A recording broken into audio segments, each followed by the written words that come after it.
Hello students, I hope you are doing fine. In this lecture we are going to discuss about the digital filters. And so first let me define what frequency filters are and what are their types. Then we'll go to the digital filters in general, and then we'll discuss about the FIR filter and its design. So frequency selective filter basically is an electrical circuit or a device that alters the amplitude and the phase angle of an electrical signal with respect to frequency, right? In fact, all the systems that exist in nature act as a filter, right? Even the buildings, right? They have their own resonant frequency, right?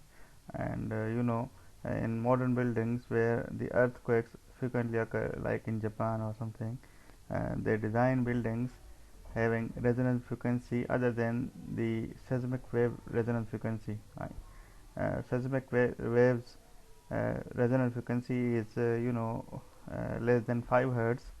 So the material that is used in buildings, in such a way that the frequency, the seismic wave frequency is filtered out by the material, right? So every what I mean to say is every system that exists in this world is basically a filter that responds to one band of frequencies, and its response is very low, or the amplitude is very low, or the phase is different for other frequencies. So in general we can say all the LTI systems are basically filters, because when we apply input to the LTI system, and the output of the LTI system is maximum for certain frequencies, and for certain frequencies it is low, right? So if x of omega is the Fourier transform or the frequency domain representation or the spectrum of the input signal, and h of omega is the frequency domain representation of the impulse response representing any LTI system, then the output spectrum would be y of omega, which is actually the product of h of omega and x of omega. This is how we determine the frequency response. So basically there are four types of filters: uh, low pass filter, high pass filter, band pass filter, and band stop filter, or it is also known as notch filter. We'll be discussing the ideal cases in all four cases, and then we'll go for the digital filters. So ideal low pass filter, uh, first let me define what is low pass filter. A low pass filter is a filter that allow low frequencies to pass, and it rejects frequencies higher than certain cutoff frequency, which is called cutoff frequency, or it is also called corner frequency, right? In this figure it is represented by omega c. So you can see that the magnitude response of low pass filter is constant as long as the frequency is less than omega c, right? When frequency is greater than omega c, the magnitude becomes 0, right? So this actually shows the double sided spectrum, right, for 0 to omega c as well as 0 to minus omega c, right? So in real time only we have this part of the spectrum from 0 to omega c. This one is not. So this is about the magnitude response of low pass filter, and as far as the phase response is concerned, you can see it varies linearly as long as the frequency of the input signal is between 0 to omega c. It decreases linearly or it varies linearly. So these are the ideal characteristics of a low pass filter, right? Similarly, we have ideal high pass filter. A high pass filter actually allows uh, frequencies higher than certain cutoff value, right? So again we are representing the cutoff frequency or the corner frequency with omega c. So high pass filter allows those frequencies which has frequency higher than omega c.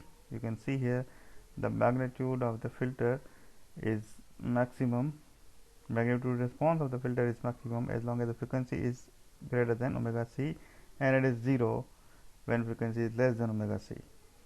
And this goes for the phase response.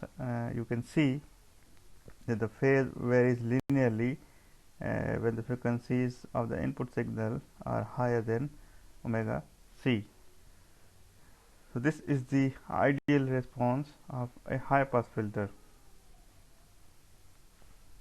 A band pass filter, however, it has two corner frequencies because it allows only certain band of frequencies, and it would reject all frequencies which are outside that band, right? So it has two corners, right? One called the lower corner and other called the upper corner, right? So it has two corner frequencies. One is upper corner frequency or the upper cutoff frequency, which is here, and another one is here, which is lower corner frequency.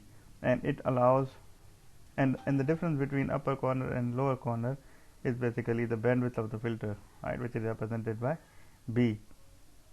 So it allows all the frequencies which falls in this band, right? And it rejects all the frequencies which are outside this band. And same goes for the phase.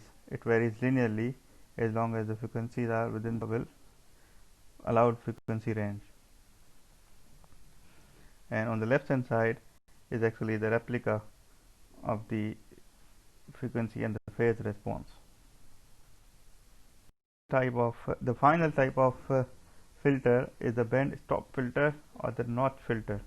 It is actually the inverse of band pass filter, right? You can see this is the frequency band in which all the frequencies are rejected and all the frequencies are allowed to pass other than this band, right? Again, this has two corners, upper and lower corner, and the frequencies within upper and lower corner are actually rejected and all other frequencies are allowed to pass, and same goes for the phase response of the filter. So these were the ideal responses of any filter like low pass, high pass, band pass, and band stop filters. And this is actually the response of filter which is practical, which is not ideal filter, right? Practical filter, in practical filter, the one thing which you should know that the cutoff is not brick wall, like a brick wall, right? It takes some time to roll off, right? So therefore we have two frequencies usually to define this. One is the pass band range and the stop band range, right? So since in practical responses the response of the filter doesn't roll off immediately like a brick wall, but it takes some time to go down, and that time or that range is defined by difference between WP, omega p and omega s, which is the pass band frequency and the stop band frequency. And also during the pass band the response of the filter usually is not completely flat. It has ripples which are called pass band ripples, right? And similarly in the stop band it is not completely zero, but it has ripples, and these are called stop band ripples. Now digital filter. A digital filter, as I told you, is actually can be any LTI system, right? So it can be defined by a simple difference equation given in this equation: y of n equal to b naught x of n plus b1 x of n minus 1 up to b m minus 1 into x of n minus m plus 1 and plus a y n minus 1 up to a b minus 1 x. So this is a simple difference equation with constant coefficients, and in this equation you can see x of n is basically the input terms, x of n minus 1 is the past value of the input, one sample previous, and n minus m plus 1 is actually samples which are m plus 1 older. And similarly y n minus 1 is the previous value of the output, and so on. So this equation actually describes any type of digital system or digital filter. Now this equation can be directly implemented using any coding language into real-time processor computer like FPGA, Arduino, Raspberry Pi, or whatever. Now what we have to do, what is actually the design issue? Design issue is selection of proper hardware and software, and also calculating the values of these coefficients, right? Because the equation is fixed, only you need to know what are the values of these coefficients: b0, b1, bm minus 1, a1, a 2, a3, so on. So in designing the digital filter, first you need to know how many coefficients are required. Coefficients means value of m, right? So ideally there are infinite number of coefficients, right? So but in practical implementation you cannot have infinite number of variables. You need that much amount of memory and processing, right? And also having coefficients more than requirement or more than can be very costly as far as the implementation is concerned. You unnecessarily more coefficients create complexities in the implementation of the filter, right? So you have to determine how many coefficients are required, means value of m. So value of m is basically the length of the filter, right? And then you need to find out if m is 10, so you need 10 coefficient from 0 to 9.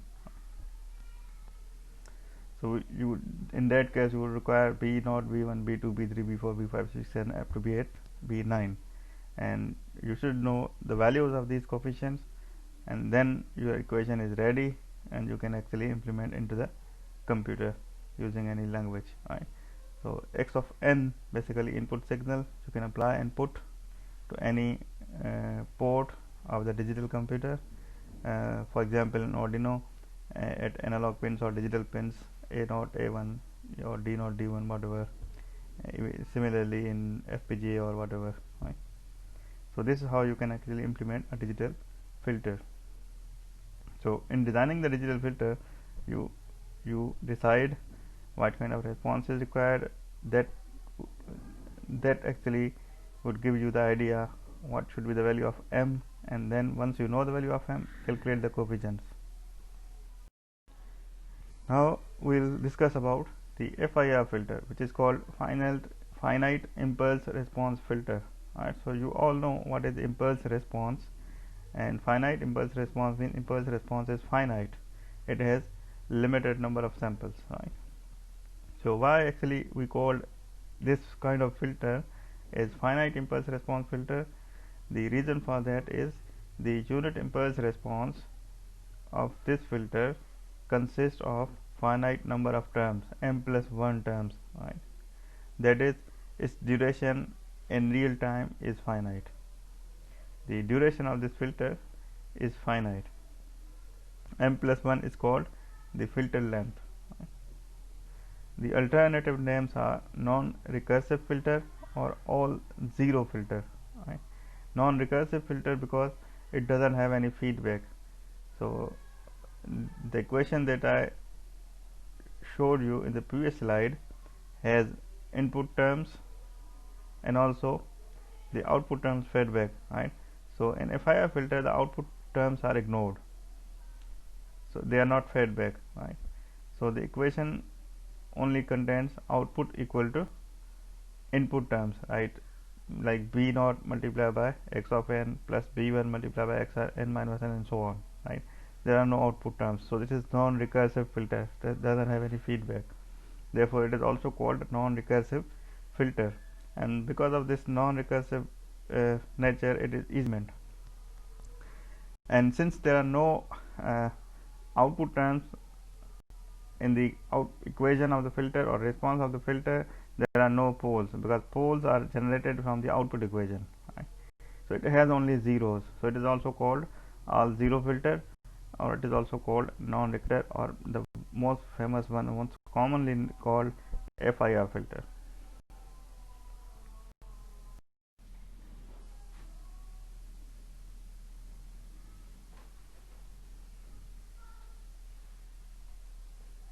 the FIR filter is represented by this difference equation. As I told you in the previous slide, that the terms which contains previous values of the output, which contains delayed values of the output y of n minus 1, y of n minus 2, and so on, are discarded because it doesn't have any feedback. They are not fed back to compute the next value of the output. So it is a non-recursive filter. So it has only input values, current input value, previous, and the previous, and so on. It depends how many previous values are stored in the system, in the computer, in the Arduino board, or whatever, depending upon the value of m, or the length of the filter. Obviously, if you have more number of coefficients stored in the system, the output response may get accurate, but obviously it depends on the computational power as well, how many variables you can process at a time in your real-time processor. So this equation can be written in this form in short. So k equal to 0 to m minus 1 b of k x of n minus k, and let's call this equation as equation number A, where bk are the filter coefficient, or a set of filter coefficient, right? So alternatively, we can also express the output of the filter using the convolution equation, right? Convolution between the impulse response of the filter h of k and with the input signal x of n minus k, and let's call it equation number B. Now obviously equation A and B should be exactly same because they represent the same filter, right? So if we compare these two equations, we can see that bk is basically h of k, right? So filter coefficients can be easily calculated by calculating the impulse response of the filter, right, h of k. So if you know impulse response of the filter, you can find out what is bk. So as I told you, equation A and B are identical in form, therefore h of k is actually b of k for k equal to 0 to m minus 1. And also, as far as the zeros and poles of the filter are concerned, or the transfer function of the filter is concerned, you can find out the z transform of impulse response, or the unit sample response, right? So if you find the z transform of h of k, you will find out the transfer function of the filter, and the transfer function in this case would only have one polynomial. It won't have numerator and denominator polynomial. It will have only numerator polynomial, and the roots of the numerator polynomial would be the zeros of the filter. It would not have any pole.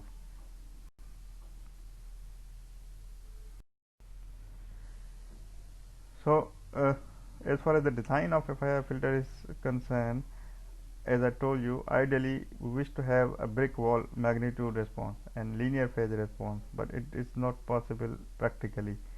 But obviously the good filter would be which can approximate the ideal response, which is near to the ideal response, right? For that you have to have some experience, or it depends upon your judgment how many in terms of filter length, right? How to choose the filter length, it depends upon on many factors, right? We are going to do that in next couple of examples. So the design problem actually, first you would identify what kind of filter is required, right, from the given specification. The design problem starts with the determination of the ideal response, right, which is represented by fd of j omega, or fd of omega, right, or ft of e power j omega. There are many representations in different books. You can find different type of representation. So let's call it fd of j omega or ft of omega, doesn't matter. So first thing that you need to do while designing a digital or FIR filter is to find out the ideal response that is required, that matches your requirement, right? For example, you need to design a low pass filter, then you know how the ideal response of low pass filter look like, right? We have discussed in the previous slides. So let's represent that ideal response as fd of j omega. Fd of j omega is basically desired. D stands for desired response. So fd of j omega is the desired frequency response, right? Then decide on a filter length once you know how much length, what is the value of m, then you need to calculate the coefficient, right? Because number of coefficient depends upon m. And then given the actual response f j omega, which is approximate to f t of j omega, so then you can actually find out f of j omega that approximates f t of j omega. So this is what the steps that are required. So first thing that you need to do for the given requirement, draw or find out the value of fd of j omega, or draw the ideal frequency response that matches the requirement. So there are several methods for designing the FIR filter. The one that we are going to discuss in this lecture is the Fourier method. It is also called window method, right? It has two names. It is called window method, or it is also called Fourier method. Fourier method because we will be using Fourier transform pair for designing the FIR filter, and it is also called window method because we will be using window functions. You will have some idea in the next slide, right? So this method, as I told you, it starts with the, in this method we first find out what is the desired frequency response, hd of omega, and from hd of omega we find out hd of n, right? So first you need to find out hd of omega, and hd of omega, it can be determined from the given specification, right? If you need to find out the low pass filter, then you know what the ideal response of low pass filter should look like. So from hd of omega, then find out hd of n, which is very simple. Just find out the inverse Fourier transform, you can use in D, right? So from equation D you can find out the hd of n, which is impulse response in time domain of the ideal filter.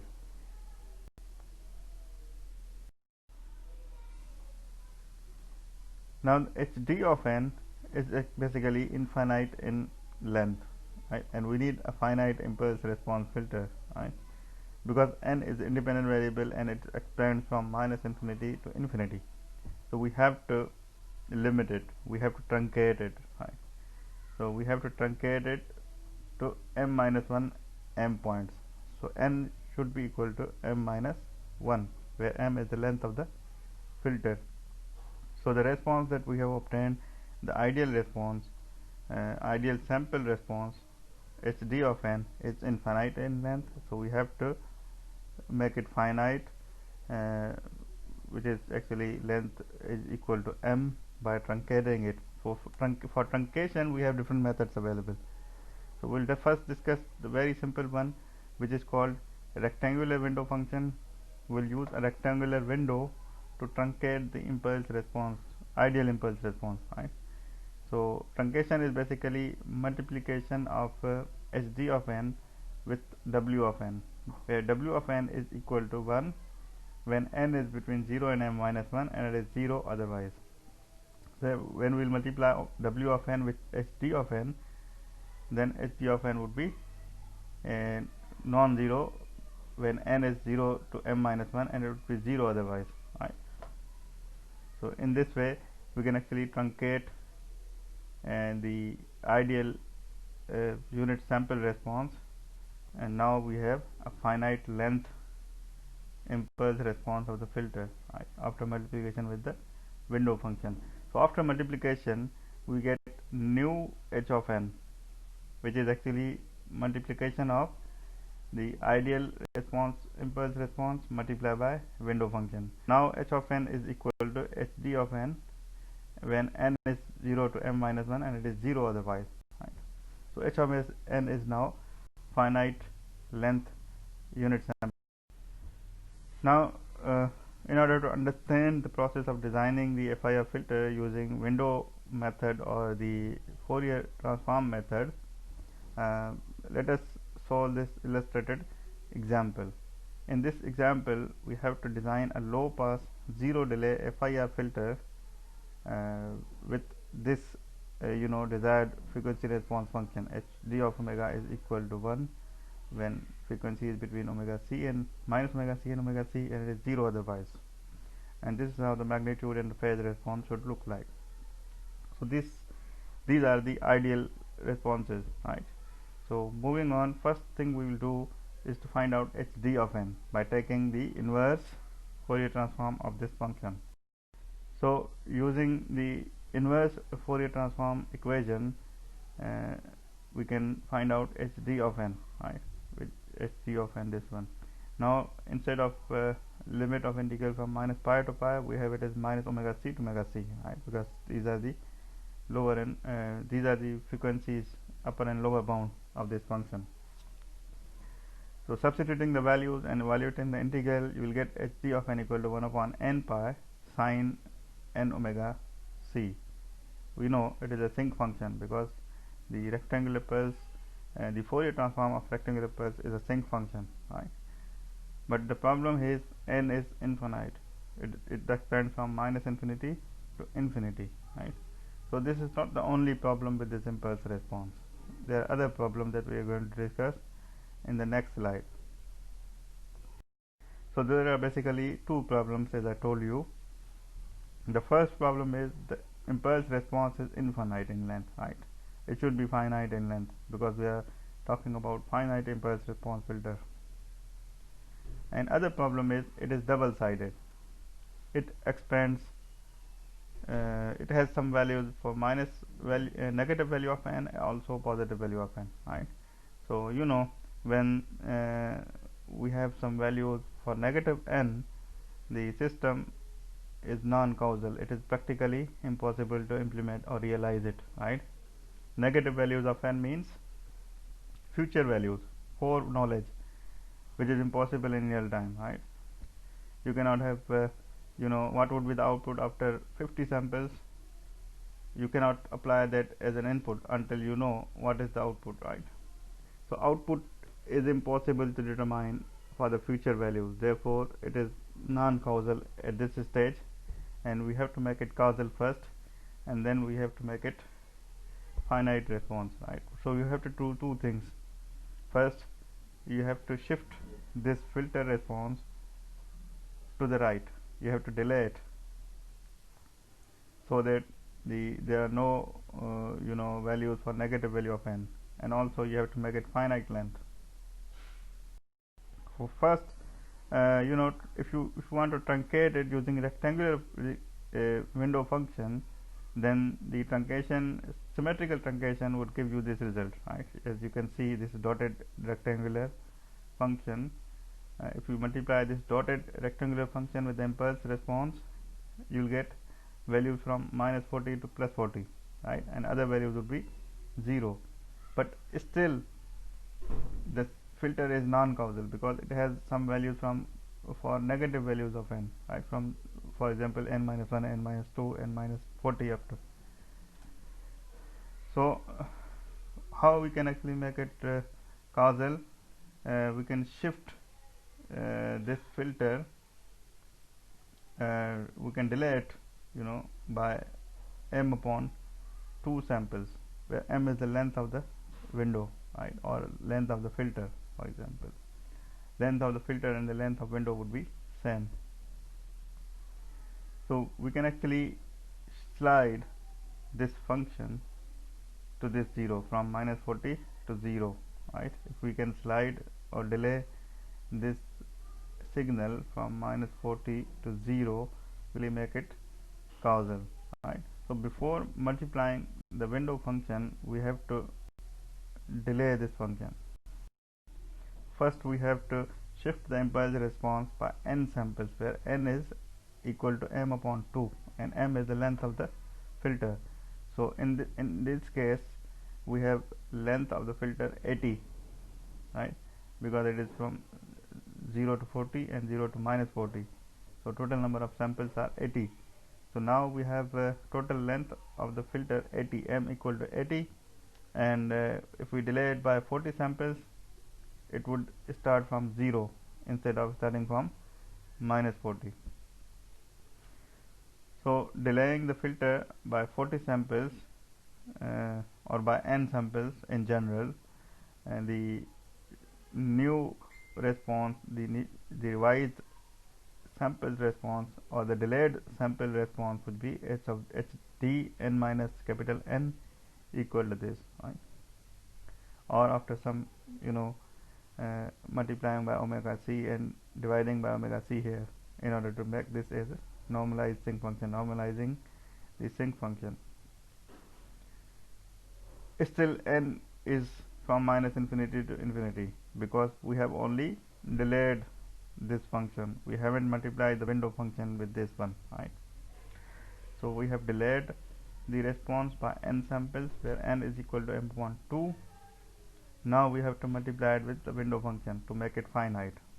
So now we have made it causal, and in order to make it finite we have to multiply it with the window function. So this is the causal pulse response of the filter, but it is infinite in length, so multiplied with this window function omega w of n to get it standard finite length causal FIR filter, right? So h d n minus capital N is multiplied with w of n to get the response of the filter which is causal and finite in length. So n is equal to now 0 to m minus 1 instead of from minus infinity to infinity. So this is the impulse response h of n of FIR filter, FIR low pass filter, which is finite in length and causal. Now let us solve an example to understand it better. So design a low pass FIR filter with cutoff frequency at 200 Hz relative to Nyquist frequency of 1 kHz. Sampling frequency is 1 kHz. Use the rectangular window function to truncate the impulse response. The length of the filter is 21, so m is equal to 21. So the normalized cutoff frequency is omega c 2 pi fc upon fs, right? We have to you know the relationship between the analog frequency and the digital frequency. So omega c is equal to 0.4 pi radian per second. Now we know the unit pulse response of the filter with rectangular window function is given by this equation. So we have to substitute the values in this equation. So after substituting values, omega c equal to 0.4 pi and m equal to 20, we have this filter response h of n equal to sine n minus 10 upon n minus 10 into 0.4 pi upon n minus 10 pi. Now you can calculate the few coefficients. For example, h of 0, which is actually b0, b0, and h of 1 would be b1, so on. So h of 0 can be calculated by putting n equal to 0 here. Similarly, you can calculate h1, h2, h3 and so on up to h20, right? And h of 0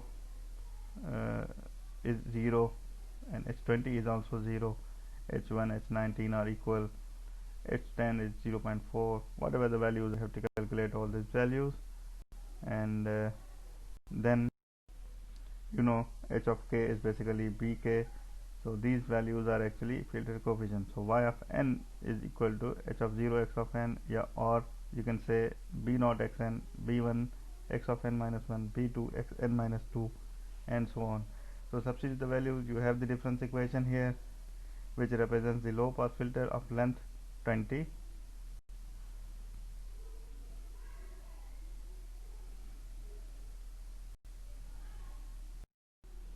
and this is the frequency response of the filter. You can see x-axis here is the normalized frequency which is multiplied by pi, right? So our cutoff frequency is 0.4 pi, and you can see the pass band has some ripples but is quite flat, but the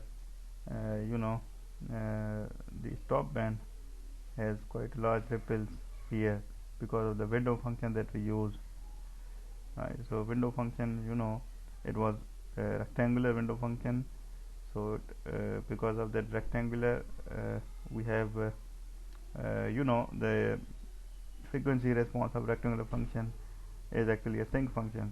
So we have series of sinc functions here. in the stop band, which appears as ripples in the stop band, right? Obviously, if you increase the number of coefficients or length of the filter, the response would get better. So in this figure, you can see we have same filter requirement, but we have different length of the filter, right? One in the blue color that we originally designed is m equal to 20, and when we increase the window length of the same filter to 30, we have somehow a better response. We have lesser passband ripples. So in this way, in all the design examples, you have to choose the appropriate length which gives you. Now in the previous example, we used a rectangular window, which is actually a sharp cutoff, right? Which has a sharp cutoff, and because of that sharp cutoff, and the ripples are produced, which is usually called the Gibbs phenomena, right? In order to have smooth cutoff, we have another kind of window which is called Hamming window, and it is represented by this equation. And if you plot this equation with respect to n, you will see it has a smooth cutoff, right, instead of sharp cutoff. Because of this smooth cutoff, we don't have so many harmonics or ripples produced in the response of the filter. So the filter coefficients can be calculated using Hamming window. This is the impulse response of the filter multiplied by Hamming window. Now this is the new impulse response or the coefficient of the filter when Hamming window is used for truncation.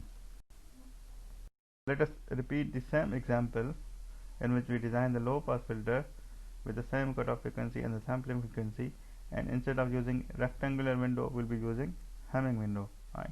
So with Hamming window, the impulse response of the filter would be this one. So now after substituting the values, and for different values of n, you can actually calculate the values of coefficients. The length of filter is still 21. So for different values of n, we have calculated the coefficients of the filter, and in the next slide the comparison. So now you can see the comparison between the rectangular window and the Hamming window, right? So Hamming window response has already smaller ripples as compared to the rectangular window. The length of the window is same, the length of the filter is same, right? So if in order to get the Hamming window response using rectangular window, you might need twice as much coefficients, twice as much computing power it means, right? So Hamming window is comparatively better in response as well as the ripples are concerned. So that is end of lecture number 19 and 20. I hope you have understood everything, and if you have any difficulty, you can send me email given in the first slide of lecture. Thank you very much for listening, and in the next lecture we'll be solving more examples on FIR filter design. Thank you very much.